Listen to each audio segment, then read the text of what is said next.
سرسبز پہاڑوں کے بیچ پتھروں سے نکلتا یہ نیلے صاف پانی کا چشمہ سیاحوں کو اپنی طرف کھینچنے کے لیے کافی ہے۔ یہ قبائلی ضلع باجوڑ کا ایک سیاحتی مقام ہے جس کے حسن سے لطف اندوز ہونے کے لیے مقامی لوگ یہاں آتے ہیں۔ یہاں پہ یہ اس کو کہتے ہیں گبر چینا نام ہے اس کا، یہ بہت بڑا ایریا ہے اور جو ہے نا یہ ہر سال جو ہے نا سارا سال یہ سبز رہتے ہیں، ٹھیک ہے۔ یہاں پہ لوگ آتے ہیں، انجوائے کرتے ہیں۔ باجوڑ میں گبر چنا یا گبر چشمے کے علاوہ سالارزئی کے آبشار، چیناران اور بارانگ کے جنگلات اور پہاڑ اپنی خوبصورتی میں وادی سوات کا مقابلہ کرتے ہیں، تاہم حکومتی سطح پر ان علاقوں کی طرف تاحال توجہ نہیں دی گئی ہے۔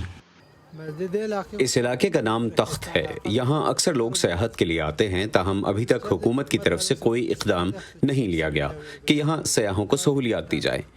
یہاں لوگوں کو راغب کرنا اور ان کے لیے جگہیں بنائی جائیں تاکہ لوگ آئیں اور انجوائے کریں۔ باجوڑ 2 دہائیوں سے دہشت گردی سے متاثر رہا ہے، معیشت ابھی کمزور ہے۔ سیاحت کو فروغ ملنے سے مقامی لوگوں کے لیے روزگار کے نئے راستے کھل سکتے ہیں۔ ہمیں یہ فائدہ ہوگا کہ یہاں لوگوں کا بزنس شروع ہوگا، ہوٹل کھلیں گے، دکانیں کھلیں گی اور مارکیٹس کھل جائیں گی، جس سے مقامی لوگوں کو روزگار کے مواقع ملیں گے۔ باجوڑ کے رہنے والے چاہتے ہیں کہ لوگوں کے ذہنوں میں باجوڑ کا دہشت گردی سے جڑا تاثر بھی اب ختم ہو جائے۔